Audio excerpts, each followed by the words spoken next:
La conquête de Plassans, partie 8, chapitre 16. À 17 ans, Désirée riait toujours de son rire d'innocente. Elle était devenue une grande belle enfant, toute grasse, avec des bras et des épaules de femme faite. Elle poussait comme une forte plante, heureuse de croître, insouciante du malheur qui vidait et assombrissait la maison.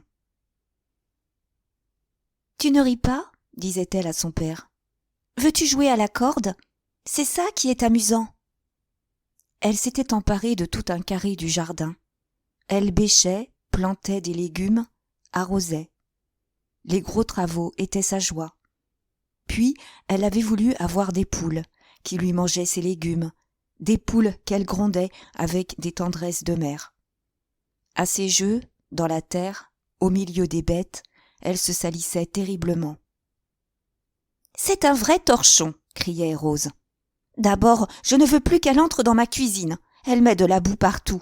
Allez, madame, vous êtes bien bonne de la pomponner. À votre place, je la laisserai patauger à son aise. » Marthe, dans l'envahissement de son être, ne veilla même plus à ce que Désirée changeât de linge. L'enfant gardait parfois la même chemise pendant 3 semaines. Ses bas, qui tombaient sur ses souliers éculés, n'avaient plus de talons. Ses jupes lamentables pendaient comme des loques de mendiante. Mouret, un jour, dut prendre une aiguille. La robe fendue par derrière, du haut en bas, montrait sa peau. Elle riait d'être à moitié nue, les cheveux tombés sur les épaules, les mains noires, la figure toute barbouillée. Marthe finit par avoir une sorte de dégoût. Lorsqu'elle revenait de la messe, gardant dans ses cheveux les vagues parfums de l'église, elle était choquée de l'odeur puissante de terre que sa fille portait sur elle. Elle la renvoyait au jardin, dès la fin du déjeuner. Elle ne pouvait la tolérer à côté d'elle, inquiétée par cette santé robuste, ce rire clair qui s'amusait de tout. « Mon Dieu, que cette enfant est fatigante !» murmurait-elle parfois, d'un air de lassitude énervée. Mouret, l'entendant se plaindre, lui dit dans un mouvement de colère : « Si elle te gêne, on peut la mettre à la porte, comme les 2 autres. » « Ma foi, je serais bien tranquille si elle n'était plus là, » répondit-elle nettement.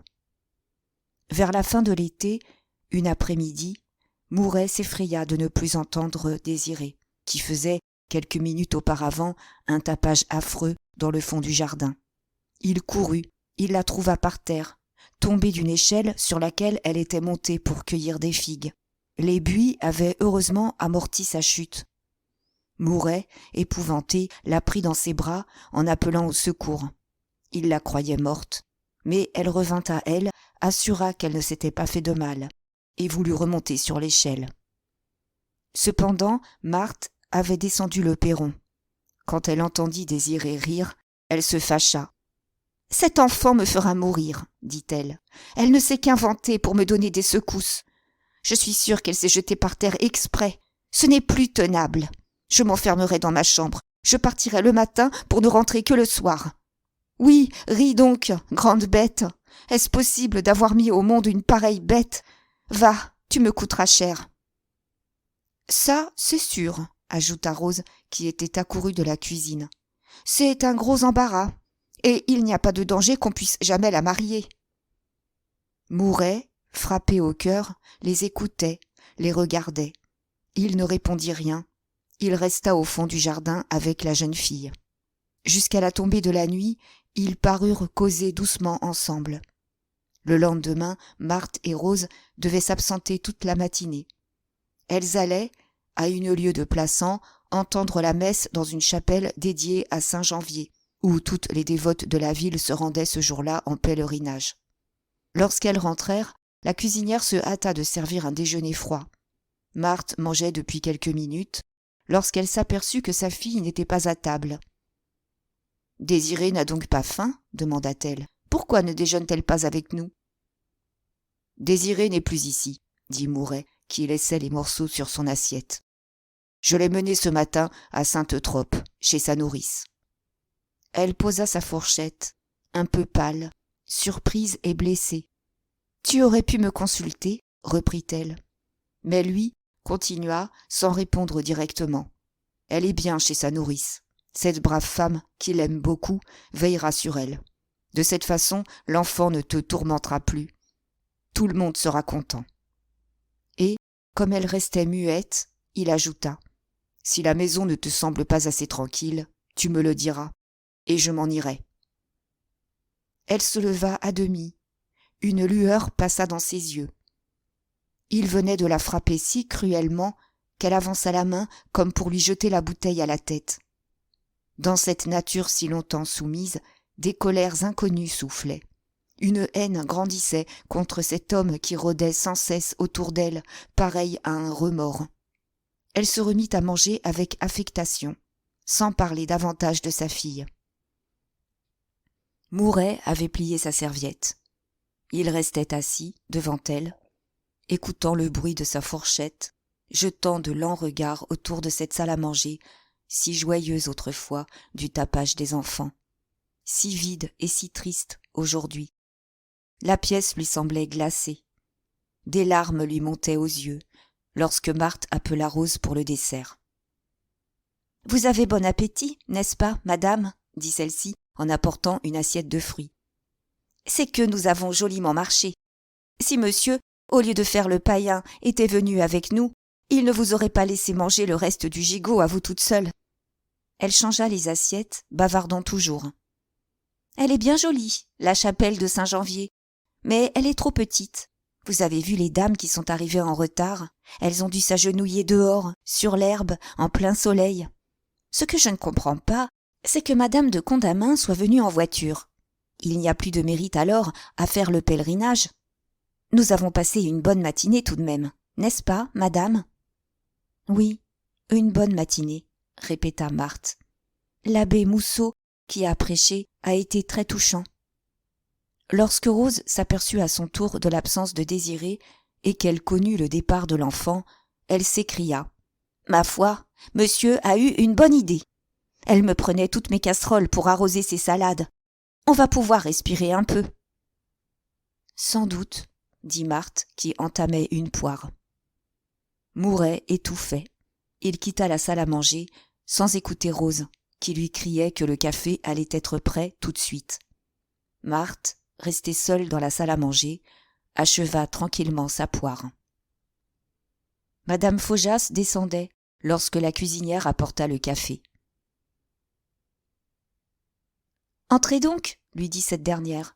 Vous tiendrez compagnie à madame, et vous prendrez la tasse de monsieur qui s'est sauvé comme un fou. » La vieille dame s'assit à la place de Mouret. « Je croyais que vous ne preniez jamais de café, fit-elle remarquer en se sucrant. « Oui, autrefois, répondit Rose, lorsque monsieur tenait la bourse. Maintenant, madame serait bien bête de se priver de ce qu'elle aime. » Elles causèrent une bonne heure. Marthe, attendrie, finit par conter ses chagrins à madame Faujas. Son mari venait de lui faire une scène affreuse à propos de sa fille, qu'il avait conduite chez sa nourrice dans un coup de tête. Et elle se défendait. Elle assurait qu'elle aimait beaucoup l'enfant, qu'elle irait la chercher un jour. « Elle était un peu bruyante, » insinua madame Faujas. « Je vous ai plainte bien souvent. Mon fils aurait renoncé à venir lire son bréviaire dans le jardin, elle lui cassait la tête. » À partir de ce jour, les repas de Marthe et de Mouret furent silencieux. L'automne était très humide. La salle à manger restait mélancolique, avec les deux couverts isolés, séparés par toute la largeur de la grande table. L'ombre emplissait les coins, le froid tombait du plafond. On aurait dit un enterrement, selon l'expression de Rose. « Ah bien, disait-elle souvent en apportant les plats, il ne faut pas faire tant de bruit. De ce train-là, il n'y a pas de danger que vous vous écorchiez la langue. Soyez donc plus gai, monsieur, vous avez l'air de suivre un mort. Vous finirez par mettre madame au lit. Ce n'est pas bon pour la santé de manger sans parler. » Quand vinrent les premiers froids, Rose, qui cherchait à obliger madame Faujas, lui offrit son fourneau pour faire la cuisine. Cela commença par des bouillottes d'eau que la vieille dame descendit faire chauffer. Elle n'avait pas de feu, et l'abbé était pressé de se raser. Elle emprunta ensuite des fers à repasser, se servit de quelques casseroles, demanda la rôtissoire pour mettre un gigot à la broche. Puis, comme elle n'avait pas, en haut, une cheminée disposée d'une façon convenable, elle finit par accepter les offres de Rose, qui alluma un feu de sarment à rôtir un mouton tout entier. « Ne vous gênez donc pas, répétait-elle en tournant elle-même le gigot. La cuisine est grande, n'est-ce pas? Il y a bien de la place pour deux. Je ne sais pas comment vous avez pu tenir jusqu'à présent à faire votre cuisine par terre, devant la cheminée de votre chambre, sur un méchant fourneau de tôle. Moi, j'aurais eu peur des coups de sang. Aussi, M. Mouret est ridicule. On ne loue pas un appartement sans cuisine. Il faut bien que vous soyez de braves gens, pas fiers, commodes à vivre. » Peu à peu, Madame Faujas fit son déjeuner et son dîner dans la cuisine des Mouret. Les premiers temps, elle fournit son charbon, son huile, ses épices.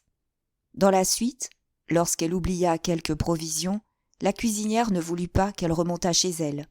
Elle la forçait à prendre dans l'armoire ce qui lui manquait. « Tenez, le beurre est là. Ce n'est pas ce que vous allez prendre sur le bout de votre couteau qui nous ruinera. Vous savez bien que tout est à votre disposition, ici. Madame me gronderait si vous ne vous mettiez pas à votre aise. » Alors, une grande intimité s'établit entre Rose et Madame Faujas. La cuisinière était ravie d'avoir toujours là une personne qui consentit à l'écouter pendant qu'elle tournait ses sauces. Elle s'entendait à merveille, d'ailleurs avec la mère du prêtre, dont les robes d'indienne, le masque rude, la brutalité populacière la mettaient presque sur un pied d'égalité. Pendant des heures, elles s'attardaient ensemble devant leur fourneau éteint. Madame Faujas eut bientôt un empire absolu dans la cuisine. Elle gardait son attitude impénétrable, ne disait que ce qu'elle voulait bien dire, se faisait conter ce qu'elle désirait savoir. Elle décida du dîner des Mouret, goûta avant eux aux plats qu'elle leur envoyait. Souvent même, Rose faisait à part des friandises destinées particulièrement à l'abbé, des pommes au sucre, des gâteaux de riz, des beignets soufflés. Les provisions se mêlaient, les casseroles allaient à la débandade, les deux dîners se confondaient. À ce point que la cuisinière s'écriait en riant, au moment de servir: « Dites, madame, est-ce que les œufs sur le plat sont à vous? Je ne sais plus, moi. Ma parole, il vaudrait mieux qu'on mangeât ensemble. » Ce fut le jour de la Toussaint que l'abbé Faujas déjeuna pour la première fois dans la salle à manger des Mouret. Il était très pressé, il devait retourner à Saint-Saturnin.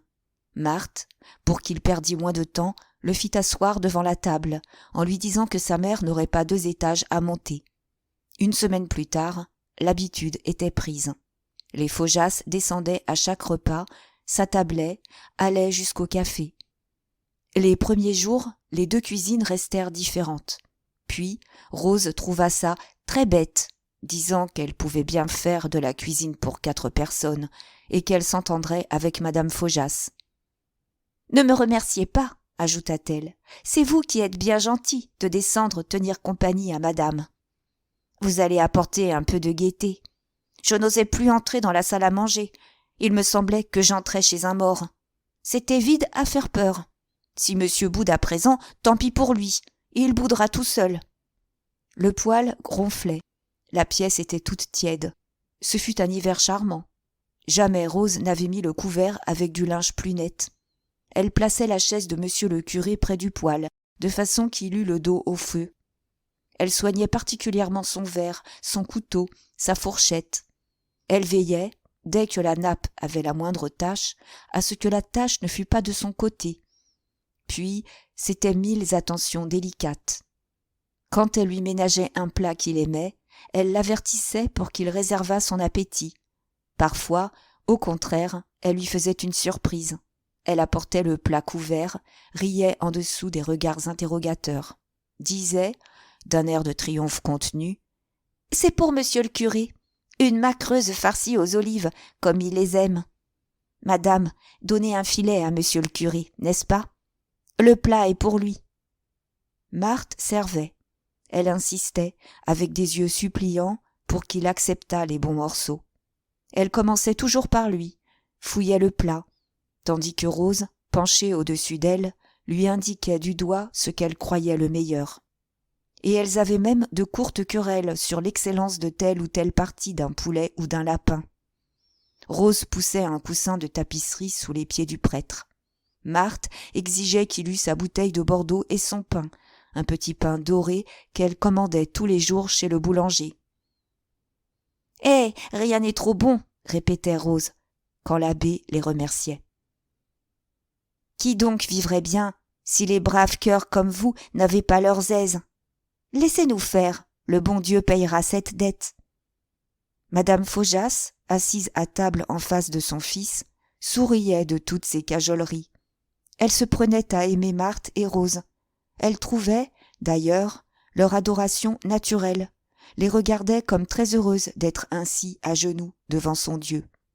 La tête carrée, mangeant lentement et beaucoup, en paysanne qui va loin en besogne, elle présidait réellement les repas, voyant tout sans perdre un coup de fourchette, veillant à ce que Marthe restât dans son rôle de servante, couvant son fils d'un regard de jouissance satisfaite. Elle ne parlait que pour dire en 3 mots les goûts de l'abbé ou pour couper court au refus poli qui hasardait encore. Parfois, elle haussait les épaules, lui poussait le pied. Est-ce que la table n'était pas à lui ? Il pouvait bien manger le plat tout entier si cela lui faisait plaisir. Les autres se seraient contentés de mordre à leur pain sec en le regardant. Quant à l'abbé Faujas, il restait indifférent aux soins tendres dont il était l'objet. Très frugal, mangeant vite, l'esprit occupé ailleurs, il ne s'apercevait souvent pas des gâteries qu'on lui réservait. Il avait cédé aux instances de sa mère en acceptant la compagnie des Mouret. Il ne goûtait, dans la salle à manger du rez-de-chaussée, que la joie d'être absolument débarrassé des soucis de la vie matérielle. Aussi gardait-il une tranquillité superbe, peu à peu habitué à voir ses moindres désirs devinés, ne s'étonnant plus, ne remerciant plus, régnant dédaigneusement entre la maîtresse de la maison et la cuisinière, qui épiait avec anxiété les moindres plis de son visage grave. Et Mouret, assis en face de sa femme, restait oublié. Il se tenait, les poignets au bord de la table, comme un enfant, en attendant que Marthe voulût bien songer à lui. Elle le servait le dernier, au hasard, maigrement. Rose, debout derrière elle, l'avertissait lorsqu'elle se trompait et qu'elle tombait sur un bon morceau. « Non, non, pas ce morceau-là. Vous savez que monsieur aime la tête. Il suce les petits os. » Mouret, diminué, mangeait avec des hontes de pique-assiette. Il sentait que madame Faujas le regardait lorsqu'il se coupait du pain. Il réfléchissait une grande minute, les yeux sur la bouteille, avant d'oser se servir à boire. Une fois, il se trompa, prit 3 doigts du Bordeaux de monsieur le curé. Ce fut une belle affaire. Pendant 1 mois, Rose lui reprocha ses 3 doigts de vin. Quand elle faisait quelques plats de sucreries, elle s'écriait « Je ne veux pas que monsieur y goûte. Il ne m'a jamais fait un compliment. Une fois, il m'a dit que mon omelette au rhum était brûlée. Alors, je lui ai répondu « Elles seront toujours brûlées pour vous. Entendez-vous, madame? N'en donnez pas à monsieur. » Puis c'étaient des taquineries. Elle lui passait les assiettes fêlées, lui mettait un pied de la table entre les jambes, laissait à son verre les peluches du torchon, posait le pain, le vin, le sel à l'autre bout de la table. Mouret seul aimait la moutarde. Il allait lui-même chez l'épicier en acheter des pots que la cuisinière faisait régulièrement disparaître, sous prétexte que ça puait. La privation de moutarde suffisait à lui gâter ses repas.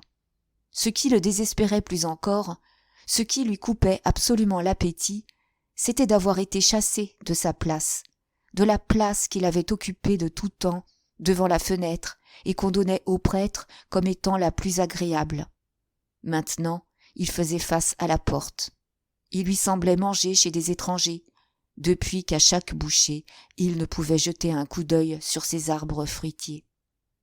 Marthe n'avait pas les aigreurs de Rose. Elle le traitait en parent pauvre, qu'on tolère. Elle finissait par ignorer qu'il fût là, ne lui adressant presque jamais la parole, agissant comme si l'abbé Faujas eût seul donné des ordres dans la maison. D'ailleurs, Mouret ne se révoltait pas. Il échangeait quelques mots de politesse avec le prêtre, mangeait en silence, répondait par de lents regards aux attaques de la cuisinière. Puis, comme il avait toujours fini le premier, il pliait sa serviette méthodiquement et se retirait, souvent avant le dessert. Rose prétendait qu'il enrageait. Quand elle causait avec madame Faujas dans la cuisine, elle lui expliquait son maître tout au long. « Je le connais bien, il ne m'a jamais bien effrayé. Avant que vous veniez ici, madame tremblait devant lui, parce qu'il était toujours à criailler, à faire l'homme terrible. Il nous embêtait tous d'une jolie manière, sans cesse sur notre dos, ne trouvant rien de bien, fourrant son nez partout, voulant montrer qu'il était le maître. Maintenant, il est doux comme un mouton, n'est-ce pas? C'est que madame a pris le dessus. Ah, s'il était brave, s'il ne craignait pas toutes sortes d'ennuis, vous entendriez une jolie chanson. Mais il a trop peur de votre fils. Oui, il a peur de monsieur le curé. On dirait qu'il devient imbécile, par moments. Après tout, puisqu'il ne nous gêne plus, il peut bien être comme il lui plaît. N'est-ce pas, madame? Madame Faujas répondait que monsieur Mouret lui paraissait un très digne homme. Il avait le seul tort de ne pas être religieux, mais il reviendrait certainement au bien plus tard, et la vieille dame s'emparait lentement du rez-de-chaussée, allant de la cuisine à la salle à manger, trottant dans le vestibule et dans le corridor. Mouret, quand il la rencontrait, se rappelait le jour de l'arrivée des Faujas, lorsque, vêtue d'une loque noire, ne lâchant pas le panier qu'elle tenait à deux mains, elle allongeait le cou dans chaque pièce, avec l'aisance tranquille d'une personne qui visite une maison à vendre. Depuis que les Faujas mangeaient au rez-de-chaussée, le second étage appartenait aux Trouche. Ils y devenaient bruyants. Des bruits de meubles roulés, des piétinements, des éclats de voix descendaient par les portes ouvertes et violemment refermées. Madame Faujas, en train de causer dans la cuisine, levait la tête d'un air inquiet. Rose, pour arranger les choses, disait que cette pauvre madame Trouche avait bien du mal. Une nuit, l'abbé, qui n'était point encore couché, entendit dans l'escalier un tapage étrange. Étant sorti avec son bougeoir, il aperçut Trouche abominablement gris, qui montait les marches sur les genoux. Il le souleva de son bras robuste, le jeta chez lui. Olympe, couché, lisait tranquillement un roman, en buvant à petits coups un grog posé sur la table de nuit. « Écoutez, dit l'abbé Faujas, livide de colère, vous ferez vos malles demain matin, et vous partirez. »« Tiens, pourquoi donc ?» demanda Olympe sans se troubler. « Nous sommes bien ici. » Mais le prêtre l'interrompit rudement. « Tais-toi, tu es une malheureuse. Tu n'as jamais cherché qu'à me nuire. Notre mère avait raison. Je n'aurais pas dû vous tirer de votre misère. Voilà qu'il me faut ramasser ton mari dans l'escalier, maintenant. C'est une honte. Et pense au scandale si on le voyait dans cet état. Vous partirez demain. » Olympe s'était assise pour boire une gorgée de grog. « Ah non, par exemple, » murmura-t-elle. Trouche riait. Il avait l'ivresse gaie. Il était tombé dans un fauteuil, épanoui, ravi. « Ne nous fâchons pas, bégaya-t-il. Ce n'est rien, un petit étourdissement, à cause de l'air qui est très vif. Avec ça, les rues sont drôles dans cette sacrée ville. Je vais vous dire, Faujas, ce sont des jeunes gens très convenables. Il y a là le fils du docteur Porquier. Vous connaissez bien le docteur Porquier. Alors, nous nous voyons dans un café, derrière les prisons. Il est tenu par une Arlésienne, une belle femme, une brune. » Le prêtre, les bras croisés, le regardait d'un air terrible. « Non, je vous assure, Faujas, vous avez tort de m'en vouloir. Vous savez que je suis un homme bien élevé. Je connais les convenances. Dans le jour, je ne prendrai pas un verre de sirop, de peur de vous compromettre. Enfin, depuis que je suis ici, je vais à mon bureau, comme si j'allais à l'école, avec des tartines de confiture dans un panier. C'est même bête, ce métier-là. Je me trouve bête, oui, parole d'honneur. Et si ce n'était pas pour vous rendre service, mais la nuit, on ne me voit pas, peut-être. Je puis me promener la nuit. Ça me fait du bien. Je finirais par crever à rester sous clé.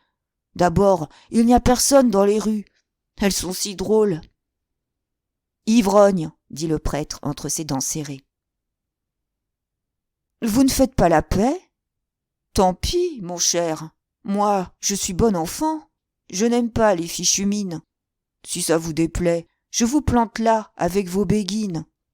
Il n'y a guère que la petite Condamine qui soit gentille, et encore, l'Arlésienne est mieux. Vous avez beau rouler vos yeux, je n'ai pas besoin de vous. Tenez, voulez-vous que je vous prête 100 francs? Et il tira des billets de banque, qu'il étala sur ses genoux, en riant aux éclats. Puis, il les fit voltiger, les passa sous le nez de l'abbé, les jeta en l'air. Olympe, d'un bond, se leva à moitié nue. Elle ramassa les billets, qu'elle cacha sous le traversin d'un air contrarié. Cependant, l'abbé Faujas regardait autour de lui, très surpris. Il voyait des bouteilles de liqueur rangées le long de la commode, un pâté presque entier sur la cheminée, des dragées dans une vieille boîte crevée. La chambre était remplie d'achats récents, des robes jetées sur les chaises, un paquet de dentelles dépliées, une superbe redingote, toute neuve, pendue à l'espagnolette de la fenêtre, une peau d'ours étalée devant le lit, à côté du grog, sur la table de nuit, une petite montre de femme, en or, luisait dans une coupe de porcelaine. Qui donc ont-ils dévalisé? Pensa le prêtre. Alors, il se souvint d'avoir vu Olympe baisant les mains de Marthe. Mais, malheureux, s'écria-t-il, vous volez! Trouche se leva. Sa femme l'envoya tomber sur le canapé. Tiens-toi tranquille, lui dit-elle. Dors, tu en as besoin. Et, se tournant vers son frère. Il est 1h. Tu peux nous laisser dormir, si tu n'as que des choses désagréables à nous dire. Mon mari a eu tort de se saouler, c'est vrai, mais ce n'est pas une raison pour le maltraiter. Nous avons eu déjà plusieurs explications. Il faut que celle-ci soit la dernière, entends-tu?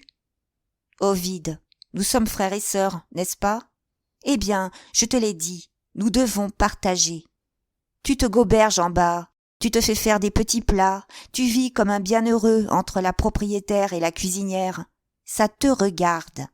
Nous n'allons pas, nous autres, regarder dans ton assiette ni te retirer les morceaux de la bouche. Nous te laissons conduire ta barque comme tu l'entends. Alors, ne nous tourmente pas. Accorde-nous la même liberté. Il me semble que je suis bien raisonnable. Et comme le prêtre faisait un geste, « Oui, je comprends, continua-t-elle, tu as toujours peur que nous ne gâtions tes affaires. La meilleure façon pour que nous ne les gâtions pas, c'est de ne point nous taquiner. Quand tu répéteras « Ah, si j'avais su, je vous aurais laissé où vous étiez », tiens, tu n'es pas fort malgré tes grands airs. Nous avons les mêmes intérêts que toi. Nous sommes en famille, nous pouvons faire notre trou tous ensemble. Ce serait tout à fait gentil, si tu voulais. Va te coucher. Je gronderai Trouche demain. Je te l'enverrai. Tu lui donneras tes ordres.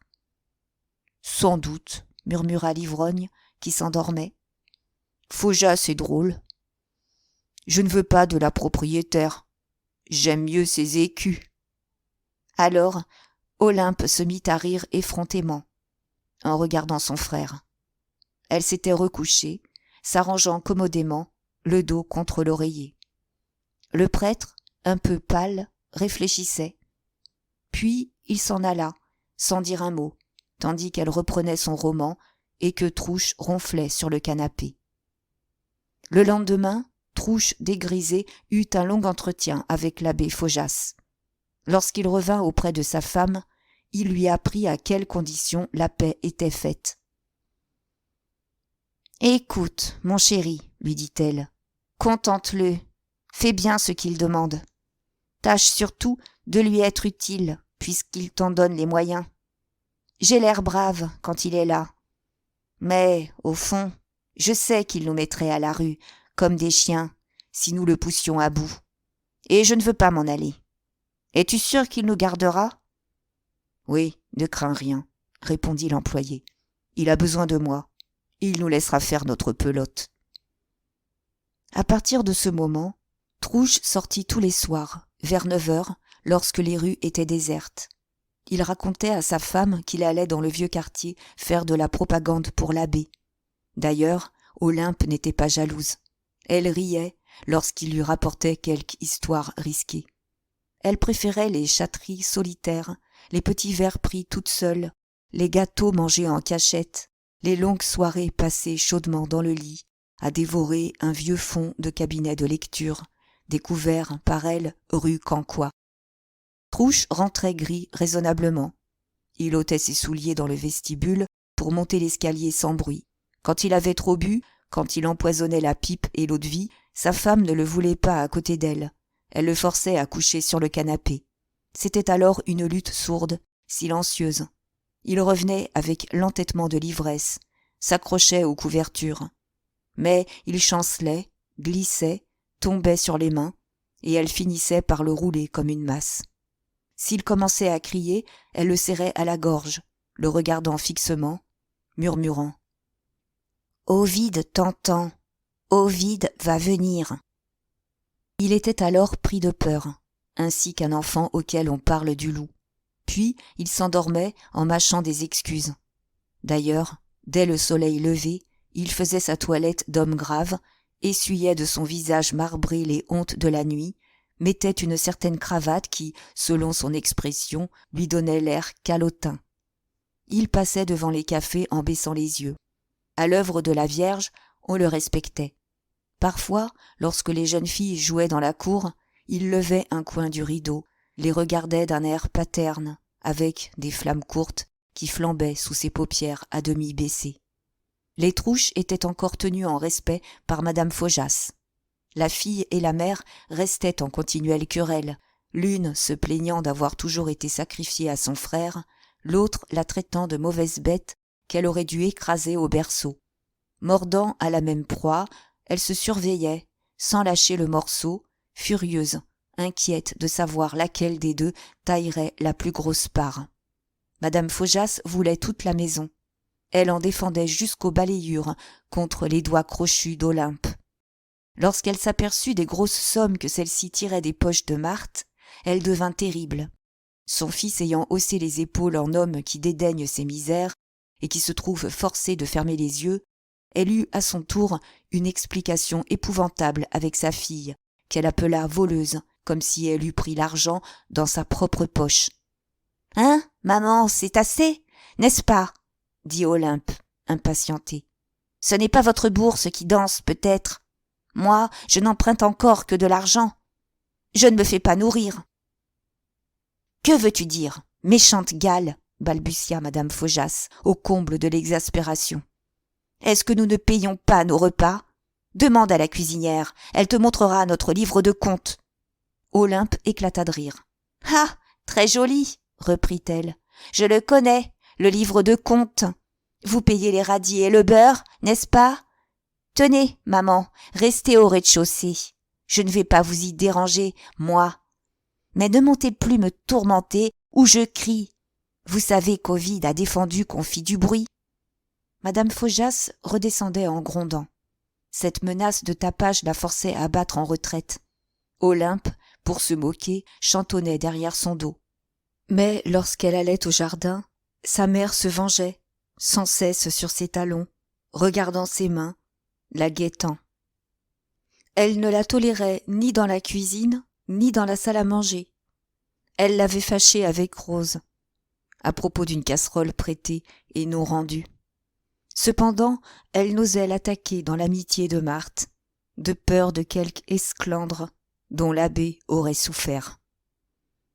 « Puisque tu es si peu soucieux de tes intérêts, dit-elle un jour à son fils, je saurais bien les défendre à ta place. N'aie pas peur, je serai prudente. Si je n'étais pas là, vois-tu, ta sœur te retirerait le pain des mains. » Marthe n'avait pas conscience du drame qui se nouait autour d'elle. La maison lui semblait simplement plus vivante, depuis que tout ce monde emplissait le vestibule, l'escalier, les corridors. On eût dit le vacarme d'un hôtel garni, avec le bruit étouffé des querelles, les portes battantes, la vie sans gêne et personnelle de chaque locataire, la cuisine flambante, où Rose semblait avoir toute une table d'hôtes à traiter. Puis c'était une procession continuelle de fournisseurs. Olympe, se soignant les mains, ne voulant plus laver la vaisselle, se faisait tout apporter du dehors, de chez un pâtissier de la rue de la Banne, qui préparait des repas pour la ville. Et Marthe souriait, se disait heureuse de ce branle de la maison entière. Elle n'aimait plus rester seule, avait besoin d'occuper la fièvre dont elle était brûlée. Cependant, Mouret, comme pour fuir ce vacarme, s'enfermait dans la pièce du premier étage, qu'il appelait son bureau. Il avait vaincu sa répugnance de la solitude. Il ne descendait presque plus au jardin, disparaissait souvent du matin au soir. « Je voudrais bien savoir ce qu'il peut faire, là-dedans, » disait Rose à madame Faujas. « On ne l'entend pas remuer. On le croirait mort. S'il se cache, n'est-ce pas, c'est qu'il n'a rien de propre à faire. » Quand l'été vint, la maison s'anima encore. L'abbé Faujas recevait les sociétés du sous-préfet et du président au fond du jardin, sous la tonnelle. Rose, sur l'ordre de Marthe, avait acheté une douzaine de chaises rustiques, afin qu'on pût prendre le frais sans toujours déménager les sièges de la salle à manger. L'habitude était prise. Chaque mardi, dans l'après-midi, les portes de l'impasse restaient ouvertes. Ces messieurs et ces dames venaient saluer monsieur le curé, en voisin, coiffé de chapeaux de paille, chaussé de pantoufles, les redingotes déboutonnées, les jupes relevées par des épingles. Les visiteurs arrivaient un à un. Puis les deux sociétés finissaient par se trouver au complet, mêlées, confondues, s'égayant, commérant dans la plus grande intimité. « Vous ne craignez pas, » dit un jour M. de Bourdeux à M. Rastoil, « que ces rencontres avec la bande de la sous-préfecture ne soient mal jugées? Voici les élections générales qui approchent. » « Pourquoi seraient-elles mal jugées ?» répondit M. Rastoil. « Nous n'allons pas à la sous-préfecture, nous sommes sur un terrain neutre. Puis, mon cher ami, il n'y a aucune cérémonie là-dedans. Je garde ma veste de toile. C'est de la vie privée. Personne n'a le droit de juger ce que je fais sur le derrière de ma maison. Sur le devant, c'est autre chose. Nous appartenons au public. Sur le devant. Nous ne nous saluons seulement pas, monsieur Pecqueur et moi, dans les rues. Monsieur Pecqueur des Soleils est un homme qui gagne beaucoup à être connu, hasarda l'ancien préfet, après un silence. Sans doute, répliqua le président, je suis enchanté d'avoir fait sa connaissance. Et quel digne homme que l'abbé Faujas. Non, certes, je ne crains pas les médisances, en allant saluer notre excellent voisin. Monsieur de Bourdeaux, depuis qu'il était question des élections générales, devenait inquiet. Il disait que les premières chaleurs le fatiguaient beaucoup. Souvent, il avait des scrupules. Il témoignait des doutes à monsieur Rastoil pour que celui-ci le rassurât. Jamais, d'ailleurs, on n'abordait la politique dans le jardin des Mouret. Une après-midi, monsieur de Bourdeaux, après avoir vainement cherché une transition, s'écria en s'adressant au docteur Porquier. « Dites donc, docteur, avez-vous lu le Moniteur, ce matin? Le marquis a enfin parlé. Il a prononcé 13 mots, je les ai comptés. Ce pauvre Lagriffoul, il a eu un succès de fou rire. » L'abbé Faujas avait levé un doigt d'un air de fine bonhomie. « Pas de politique, messieurs, pas de politique, » murmura-t-il. Monsieur Pecqueur des Soleils causait avec monsieur Rastoil. Ils feignirent tous deux de n'avoir rien entendu. Madame de Condamine eut un sourire. Elle continua en interpellant l'abbé Surin. « N'est-ce pas, monsieur l'abbé, que l'on empèse vos surplis avec une eau gommée très faible ?»« Oui, madame, avec de l'eau gommée, » répondit le jeune prêtre. « Il y a des blanchisseuses qui se servent d'empois cuits, mais ça coupe la mousseline. Ça ne vaut rien. Eh bien, reprit la jeune femme, je ne puis pas obtenir de ma blanchisseuse qu'elle emploie de la gomme pour mes jupons. Alors, l'abbé Surin lui donna obligeamment le nom et l'adresse de sa blanchisseuse, sur le revers d'une de ses cartes de visite. On causait ainsi de toilette, du temps, des récoltes, des événements de la semaine. On passait là une heure charmante. Des parties de raquettes, dans l'impasse, coupaient les conversations. L'abbé Bourrette venait très souvent, racontant de son air ravi de petites histoires de sainteté, que M. Maffre écoutait jusqu'au bout. Une seule fois, Madame Delangre s'était rencontrée avec Madame Rastoil, toutes deux très polies, très cérémonieuses, gardant dans leurs yeux éteints la flamme brusque de leur ancienne rivalité. M. Delangre ne se prodiguait pas. Quant aux Paloc, s'ils fréquentaient toujours la sous-préfecture, ils évitaient de se trouver là, lorsque M. Pécœur des Soleils allait voisiner avec l'abbé Faujas. La femme du juge restait perplexe, depuis son expédition malheureuse à l'oratoire de l'œuvre de la Vierge. Mais le personnage qui se montrait le plus assidu était certainement M. de Condamine, toujours admirablement ganté, venant là pour se moquer du monde, mentant, risquant des ordures avec un aplomb extraordinaire, s'amusant la semaine entière des intrigues qu'il avait flairées. Ce grand vieillard, si droit dans sa redingote pincée à la taille, avait la passion de la jeunesse. Il se moquait des vieux, s'isolait avec les demoiselles de la bande, pouffait de rire dans les coins. « Par ici, la marmaille, disait-il, avec un sourire. Laissons les vieux ensemble. » Un jour, il avait failli battre l'abbé Surin dans une formidable partie de volant. La vérité était qu'il taquinait tout ce petit monde. Il avait surtout pris pour victime le fils Rastoil, garçon innocent auquel il contait des choses énormes. Il finit par l'accuser de faire la cour à sa femme, et il roulait des yeux terribles, qui donnaient des sueurs d'angoisse au malheureux Séverin. Le pis fut que celui-ci se crut réellement amoureux de Madame de Condamine, devant laquelle il se plantait avec des mines attendries et effrayées, dont le mari s'amusait extrêmement. Les demoiselles Rastoil, pour lesquelles le conservateur des eaux et forêts se montrait d'une galanterie de jeune veuf, étaient aussi le sujet de ses plaisanteries les plus cruelles. Bien qu'elles touchassent à la trentaine, il les poussait à des jeux d'enfants, leur parlait comme à des pensionnaires. Son grand régal était de les étudier lorsque Lucien Delangre, le fils du maire, se trouvait là. Il prenait à part le docteur Porquier, un homme bon à tout entendre, il lui murmurait à l'oreille, en faisant allusion à l'ancienne liaison de M. Delangre avec Madame Rastoil. « Dites donc, Porquier, voilà un garçon bien embarrassé. Est-ce Angéline? Est-ce Aurélie qui est de Delangre? Devine, si tu peux, et choisis, si tu l'oses. » Cependant, l'abbé Faujas était aimable pour tous les visiteurs, même pour ce terrible Condamine si inquiétant. Il s'effaçait le plus possible, parlait peu, laissait les deux sociétés se fondre, semblait n'avoir que la joie discrète d'un maître de maison, heureux d'être un trait d'union entre des personnes distinguées, faites pour se comprendre. Marthe, à 2 reprises, avait cru devoir mettre les visiteurs à leur aise, en se montrant. Mais elle souffrait de voir l'abbé au milieu de tout ce monde. Elle attendait qu'il fût seul, elle le préférait grave, marchant lentement, sous la paix de la tonnelle. Les Trouches, eux, le mardi, reprenaient leur espionnage envieux derrière les rideaux, tandis que Madame Faujas et Rose, du fond du vestibule, allongeaient la tête, admiraient avec des ravissements la bonne grâce que monsieur le curé mettait à recevoir les gens les mieux posés de Plassans.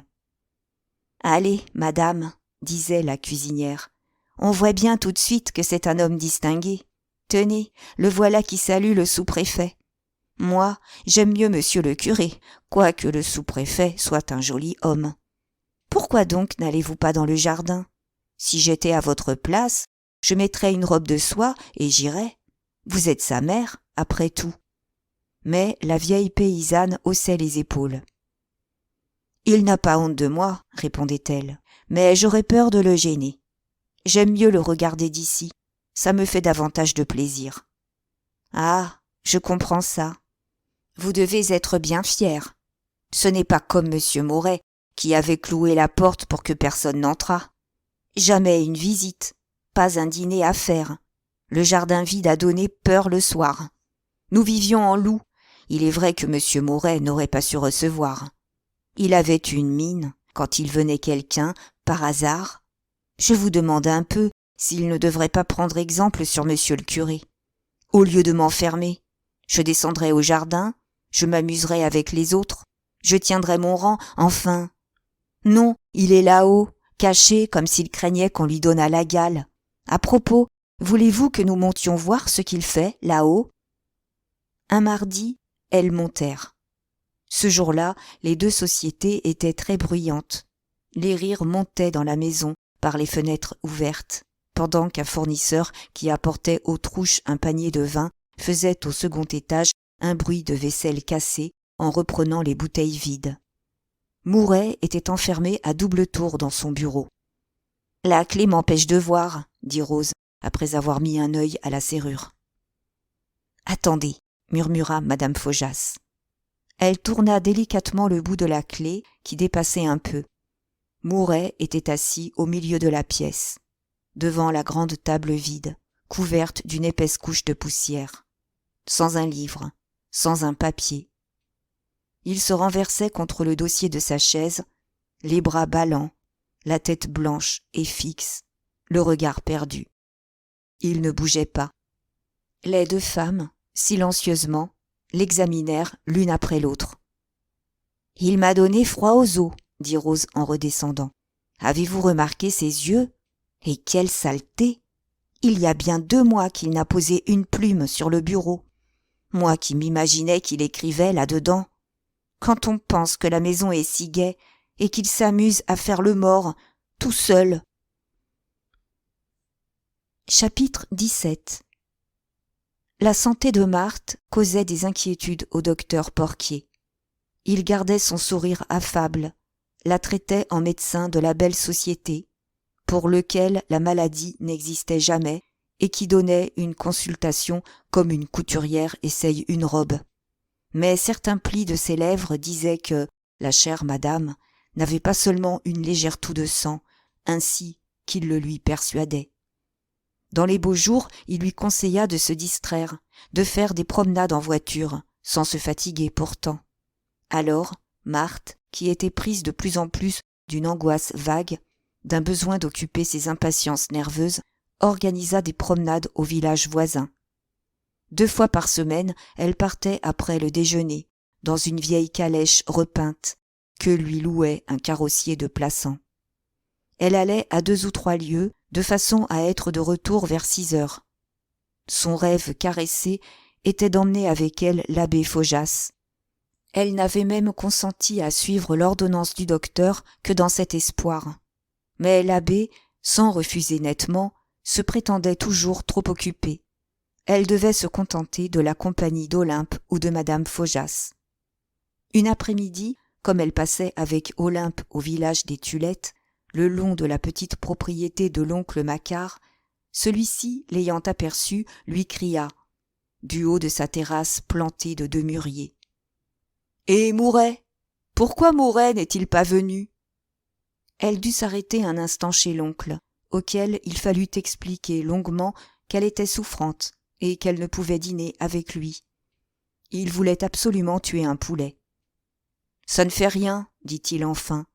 Je le tuerai tout de même, tu l'emporteras. » Et il alla le tuer tout de suite. Quand il eut rapporté le poulet, il l'étendit sur la table de pierre, devant la maison, en murmurant d'un air ravi. « Hein ? Est-il gras, ce gaillard-là » L'oncle était justement en train de boire une bouteille de vin, sous ses mûriers, en compagnie d'un grand garçon maigre, tout habillé de gris. Il avait décidé les 2 femmes à s'asseoir, apportant des chaises, faisant les honneurs de chez lui, avec un ricanement de satisfaction. « Je suis bien ici, n'est-ce pas ? Mes mûriers sont joliment beaux. L'été, je fume ma pipe au frais. L'hiver, je m'assois là-bas, contre le mur, au soleil. Tu vois mes légumes ? Le poulailler est au fond. J'ai encore une pièce de terre, derrière la maison, où il y a des pommes de terre et de la luzerne. Ah, dame, je me fais vieux, c'est bien le temps que je jouisse un peu. » Il se frottait les mains, roulant doucement la tête, couvant sa propriété d'un regard attendri. Mais une pensée parut l'assombrir. « Est-ce qu'il y a longtemps que tu as vu ton père ?» demanda-t-il brusquement. « Rougon n'est pas gentil. Là, à gauche, le champ de blé est à vendre. S'il avait voulu, nous l'aurions acheté. Un homme qui dort sur les pièces de 100 sous, qu'est-ce que ça pouvait lui faire? Une méchante somme de 3000 francs, je crois. Il a refusé. La dernière fois, il m'a même fait dire par ta mère qu'il n'y était pas. Tu verras, ça ne leur portera pas bonheur. » Et il répéta plusieurs fois, hochant la tête, retrouvant son rire mauvais. « Non, ça ne leur portera pas bonheur. » Puis il alla chercher des verres, voulant absolument faire goûter son vin aux deux femmes. C'était le petit vin de Sainte-Trope, un vin qu'il avait découvert. Il le buvait avec religion. Marthe trempa à peine ses lèvres. Olympe acheva de vider la bouteille.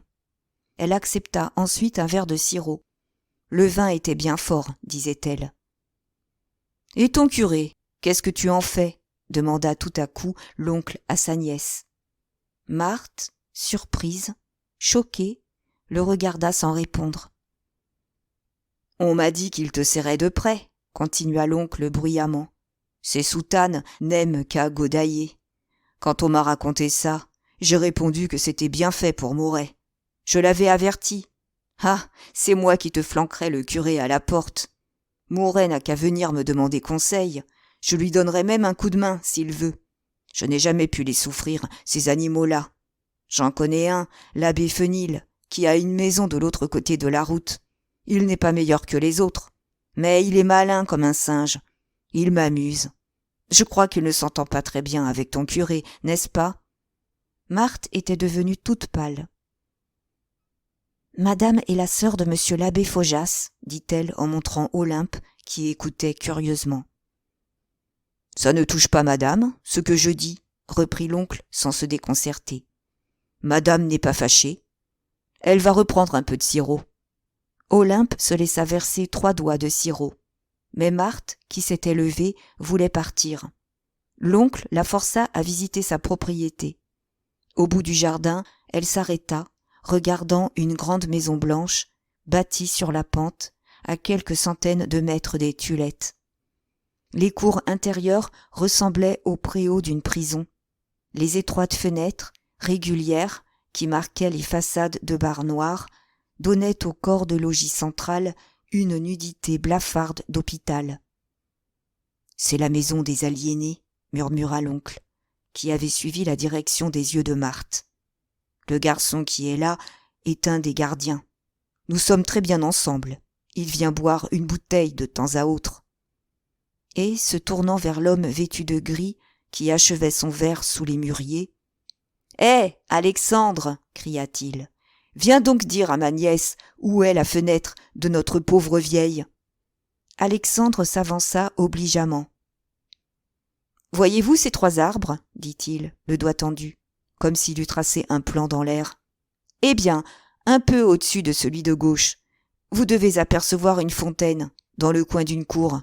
Suivez les fenêtres du rez-de-chaussée, à droite, c'est la 5e fenêtre. » Marthe restait silencieuse, les lèvres blanches, les yeux cloués malgré elle sur cette fenêtre qu'on lui montrait. L'oncle Macquart regardait aussi, mais avec une complaisance qui lui faisait cligner les yeux. « Quelquefois, je la vois, » reprit-il, « le matin, lorsque le soleil est de l'autre côté. Elle se porte très bien, n'est-ce pas, Alexandre ? C'est ce que je leur dis toujours lorsque je vais à Plassans. Je suis bien placé, ici, pour veiller sur elle. On ne peut pas être mieux placé. » Il laissa échapper son ricanement de satisfaction. « Vois-tu, ma fille, la tête n'est pas plus solide chez les Rougon que chez les Macquart. Quand je m'assois à cette place, en face de cette grande coquine de maison, je me dis souvent que toute la clique y viendra peut-être un jour, puisque la maman y est. Dieu merci, je n'ai pas peur pour moi, j'ai la caboche à sa place. Mais j'en connais qui ont un joli coup de marteau. Eh bien, je serai là pour les recevoir. Je les verrai de mon trou. Je les recommanderai à Alexandre, bien qu'on n'ait pas toujours été gentil pour moi dans la famille. » Et il ajouta avec son effrayant sourire de loup rangé. « C'est une fameuse chance pour vous tous que je sois aux Tulettes. » Marthe fut prise d'un tremblement. Bien qu'elle connût le goût de l'oncle pour les plaisanteries féroces et la joie qu'il goûtait à torturer les gens auxquels il portait des lapins, il lui sembla qu'il disait vrai, que toute la famille viendrait se loger là, dans ces files grises de cabanon. Elle ne voulut pas rester une minute de plus, malgré les instances de Macquart, qui parlait de déboucher une autre bouteille. « Eh bien, et le poulet » cria-t-il au moment où elle montait en voiture. Il courut le chercher, il le lui mit sur les genoux. « C'est pour Mouret, entends-tu » répétait-il avec une intention méchante. « Pour Mouret, pas pour un autre, n'est-ce pas ? D'ailleurs, quand j'irai vous voir, je lui demanderai comment il l'a trouvé. » Il clignait les yeux, en regardant Olympe. Le cocher allait fouetter, lorsqu'il se cramponna de nouveau à la voiture, continuant. « Va chez ton père, parle-lui du champ de blé. Tiens, c'est le champ qui est là, devant nous. Rougon a tort. Nous sommes de trop vieux compères pour nous fâcher. Ce serait tant pis pour lui, il le sait bien. Fais-lui comprendre qu'il a tort. » La calèche partit. Olympe, en se tournant, vit Macquart sous ses mûriers, ricanant avec Alexandre, débouchant cette seconde bouteille dont il avait parlé. Marthe recommanda expressément au cocher de ne plus passer aux Tulettes. D'ailleurs, elle se fatiguait de ces promenades. Elle les fit de plus en plus rares, les abandonna tout à fait, lorsqu'elle comprit que jamais l'abbé Faujas ne consentirait à l'accompagner. Toute une nouvelle femme grandissait en Marthe. Elle était affinée par la vie nerveuse qu'elle menait. Son épaisseur bourgeoise, cette paix lourde acquise par 15 années de somnolence derrière un comptoir, semblait se fondre dans la flamme de sa dévotion. Elle s'habillait mieux, causait chez les Rougon le jeudi. « Madame Mauret redevient jeune fille, » disait madame de Condamine, émerveillée. « Oui, » murmurait le docteur Porquier en hochant la tête. « Elle descend la vie à reculons. » Marthe, plus mince, les joues rosées, les yeux superbes, ardents et noirs, eut alors pendant quelques mois une beauté singulière. La face rayonnait, une dépense extraordinaire de vie sortait de tout son être, l'enveloppait d'une vibration chaude. Il semblait que sa jeunesse oubliée brûlât en elle, à 40 ans, avec une splendeur d'incendie. Maintenant, lâchée dans la prière, emportée par un besoin de toutes les heures, elle désobéissait à l'abbé Faujas. Elle usait ses genoux sur les dalles de Saint-Saturnin, vivait dans les cantiques, dans les adorations, se soulageait en face des ostensoirs rayonnants, des chapelles flambantes, des autels et des prêtres luisants avec des lueurs d'astres sur le fond noir de la nef. Il y avait, chez elle, une sorte d'appétit physique de ses gloires, un appétit qui la torturait, qui lui creusait la poitrine, lui vidait le crâne lorsqu'elle ne le contentait pas. Elle souffrait trop, elle se mourait, et il lui fallait venir prendre la nourriture de sa passion, se blottir dans les chuchotements des confessionnaux, se courber sous le frisson puissant des orgues, s'évanouir dans le spasme de la communion. Alors elle ne sentait plus rien, son corps ne lui faisait plus mal. Elle était ravie à la terre, agonisant sans souffrance, devenant une pure flamme qui se consumait d'amour. L'abbé Faujas redoublait de sévérité, la contenait encore en la rudoyant. Elle l'étonnait par ce réveil passionné, par cette ardeur à aimer et à mourir. Souvent, il la questionnait de nouveau sur son enfance. Il alla chez madame Rougon, resta quelque temps perplexe, mécontent de lui. « La propriétaire se plaint de toi, » lui disait sa mère. « Pourquoi ne la laisses-tu pas aller à l'église quand ça lui plaît ? Tu as tort de la contrarier, elle est très bonne pour nous. Elle se tut, murmurait le prêtre. Madame Faujas avait alors le haussement d'épaules qui lui était habituel. Ça la regarde. Chacun prend son plaisir où il le trouve. Il vaut mieux se tuer à prier qu'à se donner des indigestions, comme cette coquine d'Olympe. Sois moins sévère pour Madame Mauret. Ça finirait par rendre la maison impossible. Un jour qu'elle lui donnait ses conseils, il dit d'une voix sombre. Mère, cette femme sera l'obstacle. Elle, s'écria la vieille paysanne. Mais elle t'adore. Ovide, tu feras d'elle tout ce que tu voudras lorsque tu ne la gronderas plus. Les jours de pluie, elle te porterait d'ici à la cathédrale pour que tu ne te mouilles pas les pieds. L'abbé Faujas comprit lui-même la nécessité de ne pas employer la rudesse davantage. Il redoutait un éclat. Peu à peu, il laissa une plus grande liberté à Marthe, lui permettant les retraites, les longs chapelets, les prières répétées devant chaque station du chemin de la Croix. Il lui permit même de venir 2 fois par semaine à son confessionnal de Saint-Saturnin. Marthe, n'entendant plus cette voix terrible qu'il accusait de sa piété comme d'un vice honteusement satisfait, pensa que Dieu lui avait fait grâce. Elle entra enfin dans les délices du paradis. Elle eut des attendrissements, des larmes intarissables qu'elle pleurait sans les sentir couler, crises nerveuses d'où elle sortait affaiblie, évanouie, comme si toute sa vie s'en était allée le long de ses joues. Rose la portait alors sur son lit, où elle restait pendant des heures, avec les lèvres minces, les yeux entr'ouverts d'une morte. Une après-midi, la cuisinière, effrayée de son immobilité, crut qu'elle expirait. Elle ne songea pas à frapper à la porte de la pièce où Mouret était enfermé. Elle monta au 2e étage, supplia l'abbé Faujas de descendre auprès de sa maîtresse.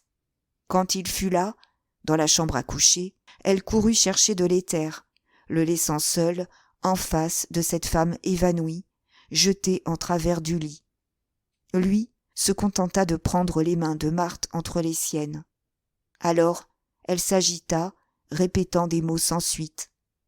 Puis, lorsqu'elle le reconnut, debout au seuil de l'alcôve, un flot de sang lui monta à la face. Elle ramena sa tête sur l'oreiller, fit un geste comme pour tirer les couvertures à elle. « Allez-vous mieux, ma chère enfant ?» lui demanda-t-il. « Vous me donnez bien de l'inquiétude. » La gorge serrée, ne pouvant répondre, elle éclata en sanglots. Elle laissa rouler sa tête entre les bras du prêtre. « Je ne souffre pas. Je suis trop heureuse, » murmura-t-elle d'une voix faible comme un souffle. « Laissez-moi pleurer. Les larmes sont ma joie. Ah, que vous êtes bon d'être venu. Il y a longtemps que je vous attendais, que je vous appelais. » Sa voix faiblissait de plus en plus, n'était plus qu'un murmure de prière ardente. « Qui me donnera des ailes pour voler vers vous ? Mon âme, éloignée de vous, impatiente d'être remplie de vous, languit sans vous, vous souhaite avec ardeur et soupire après vous. Oh mon Dieu, oh mon unique bien, ma consolation, ma douceur, mon trésor, mon bonheur et ma vie, mon Dieu et mon tout. » Elle souriait, en balbutiant ce lambeau de l'acte de désir. Elle joignait les mains, semblait voir la tête grave de l'abbé Faujas dans une auréole. Celui-ci avait toujours réussi à arrêter un aveu sur les lèvres de Marthe. Il eut peur un instant, dégagea vivement ses bras, et, se tenant debout, « Soyez raisonnable, je le veux, » dit-il avec autorité. « Dieu refusera vos hommages, si vous ne les lui adressez pas dans le calme de votre raison. Il s'agit de vous soigner en ce moment. » Rose revenait, désespérée de n'avoir pas trouvé de l'éther. Il l'installa auprès du lit, répétant à Marthe d'une voix douce. « Ne vous tourmentez pas. Dieu sera touché de votre amour. Quand l'heure viendra, il descendra en vous. Il vous emplira d'une éternelle félicité. » Quand il quitta la chambre, il laissa Marthe rayonnante, comme ressuscitée. À partir de ce jour, Il la mania ainsi qu'une cire molle. Elle lui devint très utile dans certaines missions délicates auprès de madame de Condamine. Elle fréquenta aussi assidûment madame Rastoil, sur un simple désir qu'il exprima. Elle était d'une obéissance absolue, ne cherchant pas à comprendre, répétant ce qu'il la priait de répéter. Il ne prenait même plus aucune précaution avec elle, lui faisait crûment sa leçon, se servait d'elle comme d'une pure machine. Elle aurait mendié dans les rues s'il lui en avait donné l'ordre. Et quand elle devenait inquiète, qu'elle tendait les mains vers lui, le cœur crevé, les lèvres gonflées de passion, il la jetait à terre d'un mot, il l'écrasait sous la volonté du ciel. Jamais elle n'osa parler. Il y avait entre elle et cet homme un mur de colère et de dégoût. Quand il sortait des courtes luttes qu'il avait à soutenir avec elle, il haussait les épaules, plein du mépris d'un lutteur arrêté par un enfant. Il se lavait, il se brossait, comme s'il eût touché malgré lui à une bête impure. « Pourquoi ne te sers-tu pas de la douzaine de mouchoirs que madame Mouret t'a donnés ?» lui demandait sa mère. « La pauvre femme serait si heureuse de les voir dans tes mains. Elle a passé 1 mois à les broder à ton chiffre. » Il avait un geste rude. Il répondait « Non, usez-les, mère. Ce sont des mouchoirs de femme. Ils ont une odeur qui m'est insupportable. » Si Marthe pliait devant le prêtre, si elle n'était plus que sa chose, elle s'aigrissait chaque jour davantage, devenait querelleuse dans les 1000 petits soucis de la vie. Rose disait qu'elle ne l'avait jamais vue si chipotière. Mais sa haine grandissait surtout contre son mari. Le vieux levain de rancune des Rougon s'éveillait en face de ce fils d'une Macquart, de cet homme qu'elle accusait d'être le tourment de sa vie. En bas, dans la salle à manger, lorsque madame Faujas ou Olympe venaient lui tenir compagnie, elle ne se gênait plus, elle accablait Mouret. « Quand on pense qu'il m'a tenu 20 ans, comme un employé, la plume à l'oreille, entre une jarre d'huile et un sac d'amandes, jamais un plaisir, jamais un cadeau. Il m'a enlevé mes enfants.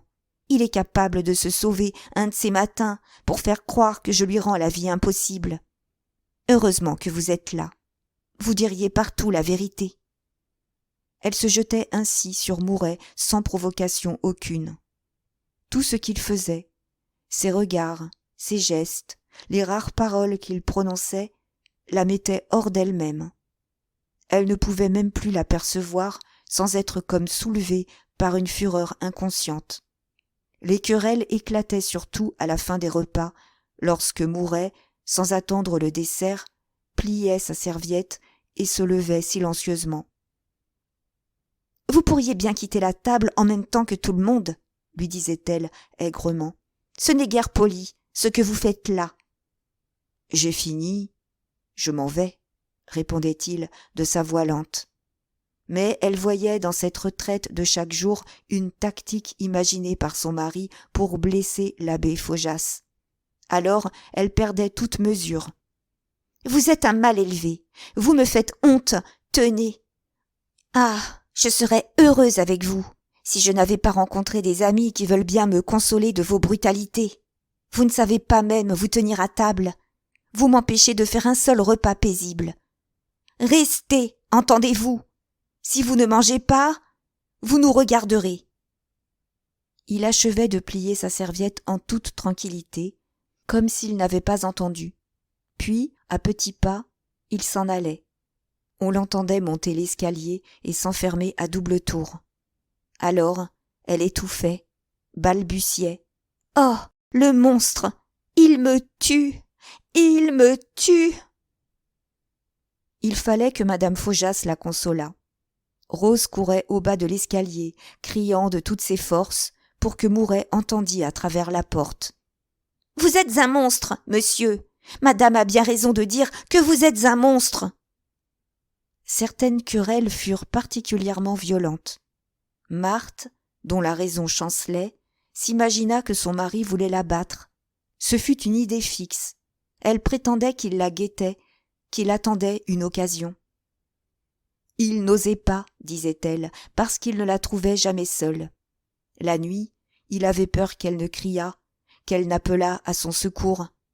Rose jura qu'elle avait vu monsieur cacher un gros bâton dans son bureau. Madame Faujas et Olympe ne firent aucune difficulté de croire ces histoires. Elles plaignaient beaucoup leur propriétaire, elles se la disputaient, se constituaient ses gardiennes. Ce sauvage, comme elle nommait à présent Mouret, ne la brutaliserait peut-être pas en leur présence. Le soir, elle lui recommandait bien de les venir chercher s'ils bougeaient. La maison ne vécut plus que dans les alarmes. « Il est capable d'un mauvais coup », affirmait la cuisinière. Cette année-là, Marthe suivit les cérémonies religieuses de la Semaine Sainte avec une grande ferveur. Le vendredi, dans l'église noire, elle agonisa, pendant que les cierges, un à un, s'éteignaient sous la tempête lamentable des voix qui roulaient au fond des ténèbres de la nef. Il lui semblait que son souffle s'en allait avec ses lueurs.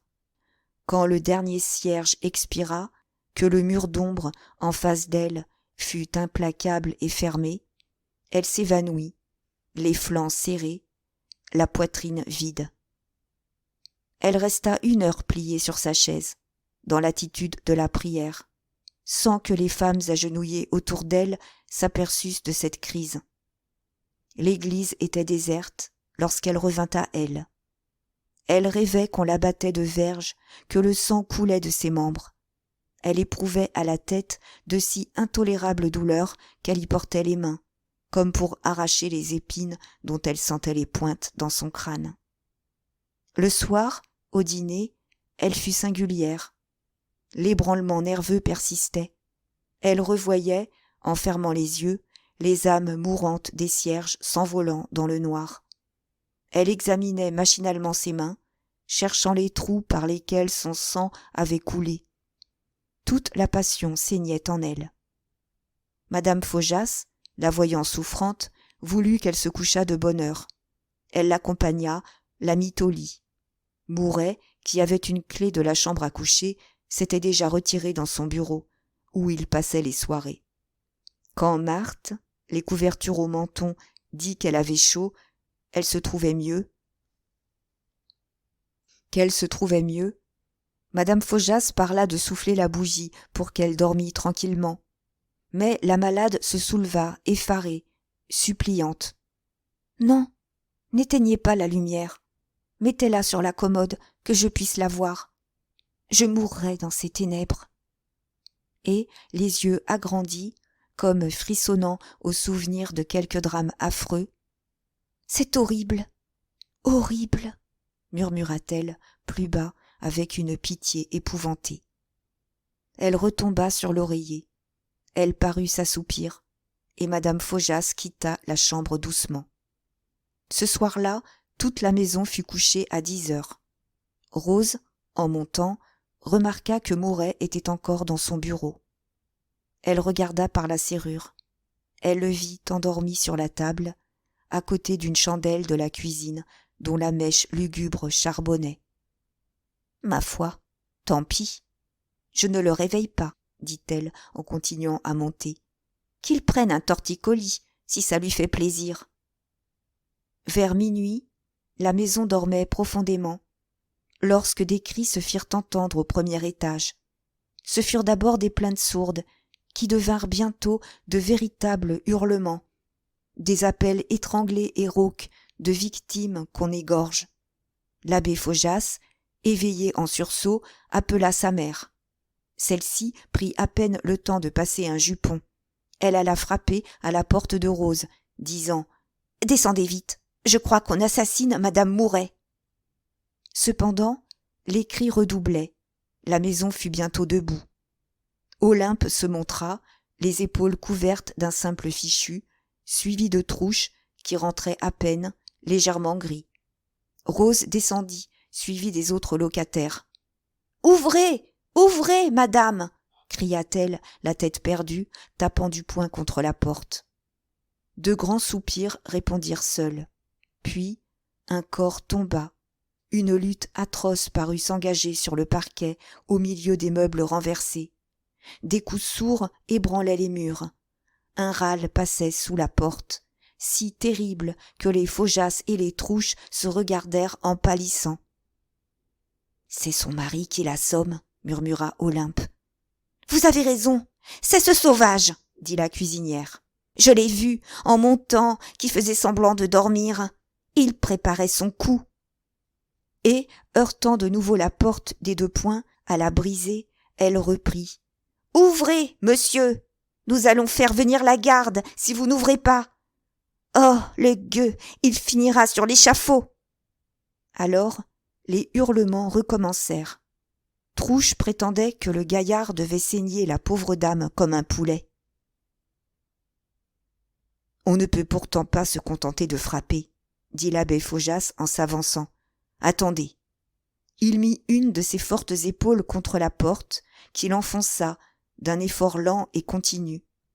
Les femmes se précipitèrent dans la chambre, où le plus étrange des spectacles s'offrit à leurs yeux. Au milieu de la pièce, sur le carreau, Marthe gisait, haletante, la chemise déchirée, la peau saignante d'écorchures, bleuie de coups.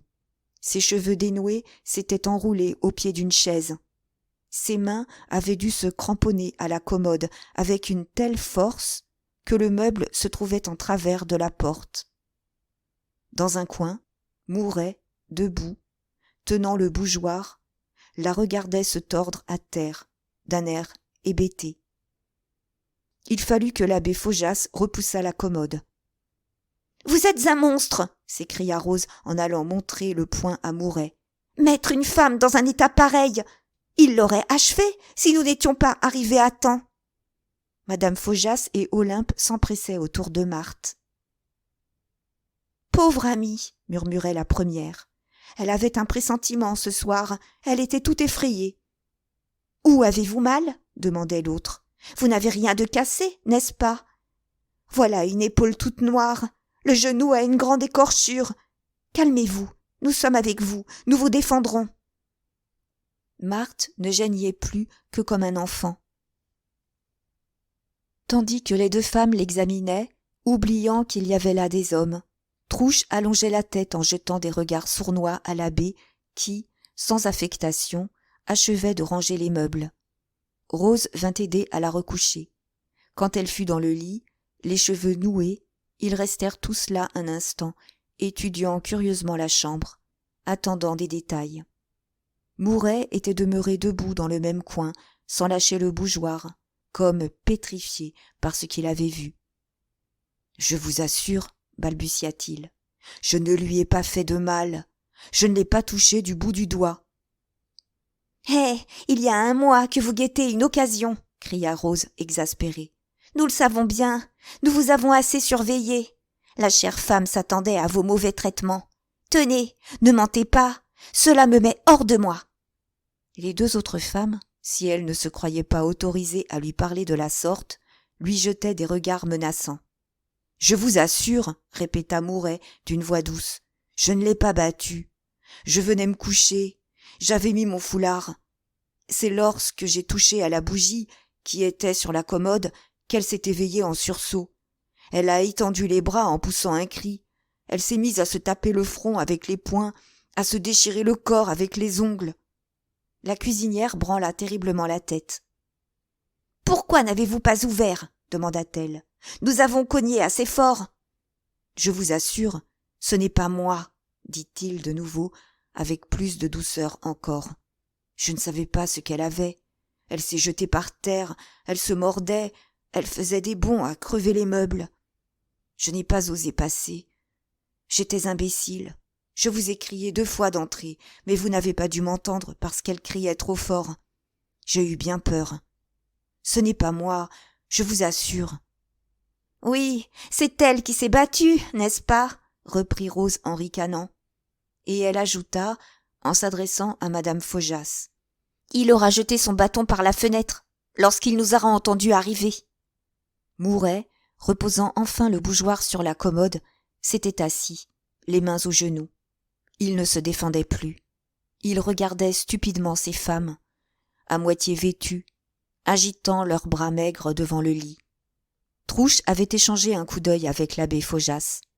Le pauvre homme leur paraissait peu féroce, en bras de chemise, un foulard jaune noué sur son crâne chauve. Ils se rapprochèrent, examinèrent Marthe, qui, la face convulsée, semblait sortir d'un rêve. « Qu'y a-t-il, Rose ?» demanda-t-elle. « Pourquoi tout ce monde est-il là ? Je suis brisée. Je t'en prie, dis qu'on me laisse tranquille. » Rose hésita un moment. « Votre mari est dans la chambre, madame, » murmura-t-elle. « Vous ne craignez pas de rester seule avec lui ?» Marthe la regarda, étonnée. « Non, non, » répondit-elle. « Allez-vous-en, j'ai bien sommeil. » Alors, les 5 personnes quittèrent la chambre, laissant Mouret assis, les yeux perdus, fixés sur l'alcôve. « Il ne pourra pas refermer la porte, » dit la cuisinière en remontant. « Au premier cri, je dégringole, je lui tombe sur la carcasse. Je vais me coucher habillée. Avez-vous entendu, la chère femme, comme elle mentait, pour qu'on ne fît pas un mauvais parti à ce sauvage? Elle se laisserait tuer sans l'accuser. Quelle mine d'hypocrite il avait, hein ?» Les 3 femmes causèrent un instant, sur le palier du second étage, tenant leurs bougeoirs, montrant les sécheresses de leurs os sous les fichus mal attachés. Elles conclurent qu'il n'y avait pas de supplice assez fort pour un tel homme. Trouche, qui était monté le dernier, murmura en ricanant, derrière la soutane de l'abbé Faujas. « Elle est encore grassouillette, la propriétaire. Seulement, ça ne doit pas être toujours agréable, une femme qui gigote comme un ver sur le carreau. » Ils se séparèrent. La maison rentra dans son grand silence.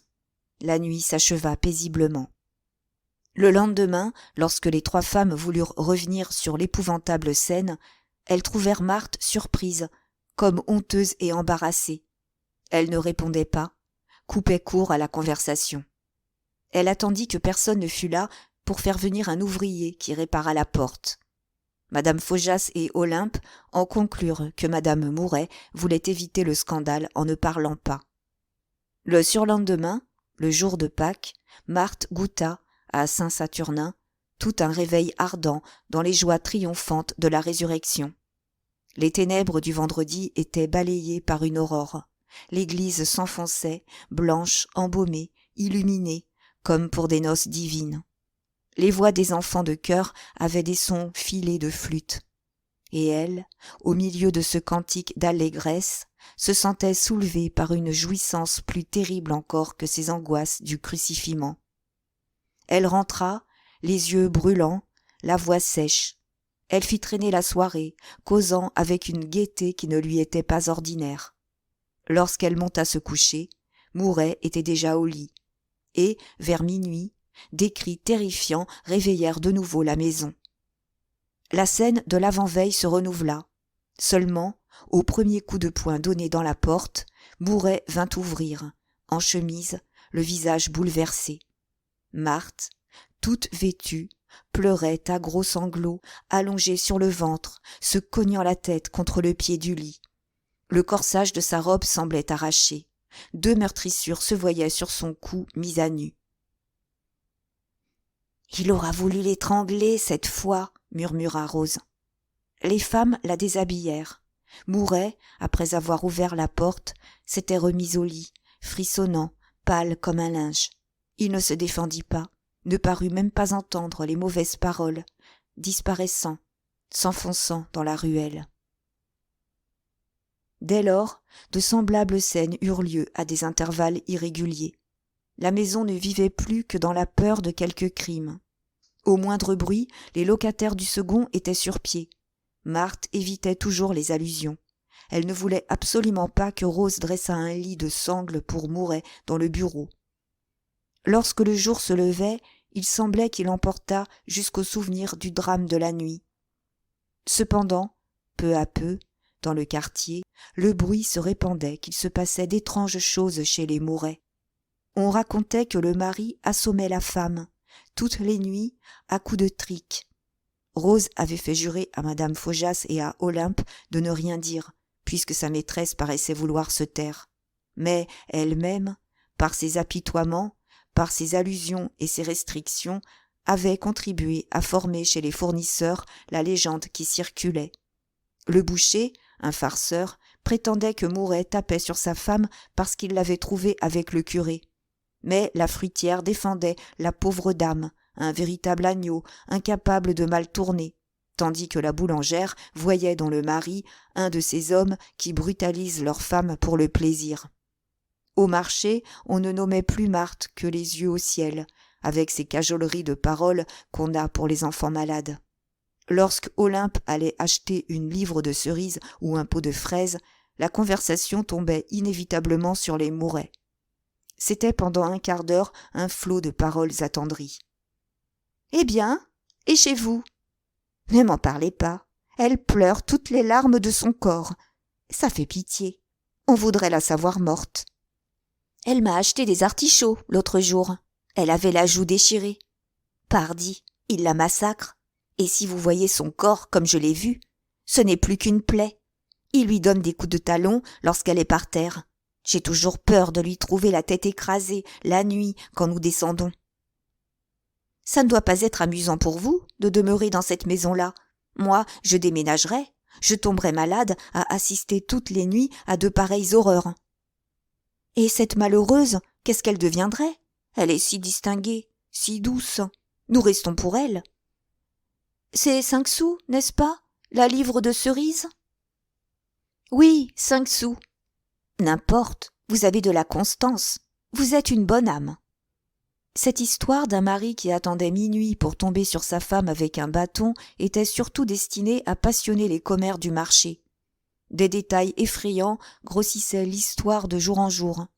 Une dévote affirmait que Mouret était possédé, qu'il prenait sa femme au cou avec les dents, si rudement que l'abbé Faujas devait faire du pouce gauche 3 croix en l'air pour l'obliger à lâcher prise. Alors, ajouta-t-elle, Mouret tombait comme une masse sur le carreau et un gros rat noir sautait de sa bouche et disparaissait, sans que jamais on pût découvrir le moindre trou dans le plancher. Le tripier du coin de la rue Taravel terrifia le quartier en émettant l'opinion que ce brigand avait peut-être été mordu par un chien enragé. Mais l'histoire trouvait des incrédules parmi les personnes, comme il faut, de Plassans. Lorsqu'elle parvint sur le cours Sauvert, elle amusa beaucoup les petits rentiers, alignés en file sur les bancs au tiède soleil de mai. « Mouret est incapable de battre sa femme, » disaient les marchands d'amandes retirés. « Il a l'air d'avoir reçu le fouet. Il ne fait même plus son tour de promenade. C'est sa femme qui doit le mettre au pain sec. » On ne peut pas savoir, reprenait un capitaine en retraite. J'ai connu un officier de mon régiment que sa femme souffletait par un oui pour un non. Cela durait depuis 10 ans. Un jour, elle s'avisa de lui donner des coups de pied. Il devint furieux et faillit l'étrangler. Peut-être que Mouret n'aime pas non plus les coups de pied. Il aime encore moins les curés, sans doute, concluait une voix en ricanant. Madame Rougon parut ignorer quelque temps le scandale qui occupait la ville. Elle restait souriante, évitait de comprendre les allusions qu'on faisait devant elle. Mais un jour, après une longue visite que lui avait rendue M. Delangre, elle arriva chez sa fille, l'air effaré, les larmes aux yeux. « Ah, ma bonne chérie, dit-elle en prenant Marthe entre ses bras, que vient-on de m'apprendre? Ton mari s'oublierait jusqu'à lever la main sur toi? Ce sont des mensonges, n'est-ce pas? J'ai donné le démenti le plus formel. Je connais Mouret, il est mal élevé, mais il n'est pas méchant. » Marthe rougit. Elle eut cet embarras, cette honte qu'elle éprouvait chaque fois qu'on abordait ce sujet en sa présence. « Allez, madame ne se plaindra pas, » s'écria Rose avec sa hardiesse ordinaire. « Il y a longtemps que je serais allée vous avertir, si je n'avais pas eu peur d'être grondée par madame. » La vieille dame laissa tomber ses mains, d'un air d'immense et douloureuse surprise. « C'est donc vrai, » murmura-t-elle. « Il te bat? Oh, le malheureux! Elle se mit à pleurer. Être arrivée à mon âge pour voir des choses pareilles. Un homme que nous avons comblé de bienfaits à la mort de son père lorsqu'il n'était que petit employé chez nous. C'est Rougon qui a voulu votre mariage. Je lui disais bien que Mouret avait l'œil faux. D'ailleurs, jamais il ne s'est bien conduit à notre égard. Il n'est venu se retirer à Plassans que pour nous narguer avec les 4 sous qu'il avait amassés. Dieu merci, nous n'avions pas besoin de lui. Nous étions plus riches que lui, et c'est bien ce qui l'a fâché. Il a l'esprit petit. Il est tellement jaloux qu'il s'est toujours refusé comme un malotru à mettre les pieds dans mon salon. Il y serait crevé d'envie. Mais je ne te laisserai pas avec un tel monstre, ma fille. Il y a des lois, heureusement. Calmez-vous. On exagère beaucoup, je vous assure, murmura Marthe de plus en plus gênée. Vous allez voir qu'elle va le défendre, dit la cuisinière. À ce moment, l'abbé Faujas et Trouche, qui étaient en grande conférence au fond du jardin, s'avancèrent, attirés par le bruit. Monsieur le curé, je suis une bien malheureuse mère, reprit madame Rougon en se lamentant plus haut. Je n'ai plus qu'une fille auprès de moi, et j'apprends qu'elle n'a pas assez de ses yeux pour pleurer. Je vous en supplie, vous qui vivez auprès d'elle, consolez-la, protégez-la. L'abbé la regardait, comme pour pénétrer le mot de cette douleur subite. Je viens de voir une personne que je ne veux pas nommer, continua-t-elle, fixant à son tour ses regards sur le prêtre. Cette personne m'a effrayée. Dieu sait si je cherche à accabler mon gendre, mais j'ai le devoir, n'est-ce pas, de défendre les intérêts de ma fille. Eh bien, mon gendre est un malheureux. Il maltraite sa femme, il scandalise la ville, il se met de toutes les sales affaires. Vous verrez qu'il se compromettra encore dans la politique lorsque les élections vont venir. La dernière fois, c'était lui qui conduisait la crapule des faubourgs. J'en mourrais, monsieur le curé. Monsieur Mouret ne permettrait pas qu'on lui fît des observations, hasarda l'abbé. Pourtant, je ne puis abandonner ma fille à un tel homme, s'écria madame Rougon. Je ne nous laisserai pas déshonorer. La justice n'est pas faite pour les chiens. Trouche se dandinait. Il profita d'un silence. Monsieur Mouret est fou, déclara-t-il brusquement. Le mot tomba comme un coup de massue. Tout le monde se regarda. Je veux dire qu'il n'a pas la tête solide, continua Trouche. Vous n'avez qu'à étudier ses yeux. Moi, je vous avoue que je ne suis pas tranquille. Il y avait un homme à Besançon qui adorait sa fille et qui l'a assassinée une nuit, sans savoir ce qu'il faisait. Il y a beau temps que monsieur est fêlé, murmura Rose. Mais c'est épouvantable, dit madame Rougon. Vous avez raison, il m'a eu l'air tout extraordinaire la dernière fois que je l'ai vu. Il n'a jamais eu l'intelligence bien nette. Ah, ma pauvre chérie, promets-moi de tout me confier. Je ne vais plus dormir en paix maintenant. Entends-tu, à la première extravagance de ton mari, n'hésite pas, ne t'expose pas davantage. Les fous, on les enferme. Elle partit sur ce mot. Quand Trouche fut seul avec l'abbé Faujas, il ricana de son mauvais rire, qui montrait ses dents noires. « C'est la propriétaire qui me devra un beau cierge, » murmura-t-il. « Elle pourra gigoter tant qu'elle voudra, la nuit. » Le prêtre, le visage terreux, les yeux à terre, ne répondit pas. Puis, il haussa les épaules, il alla lire son bréviaire, sous la tonnelle, au fond du jardin.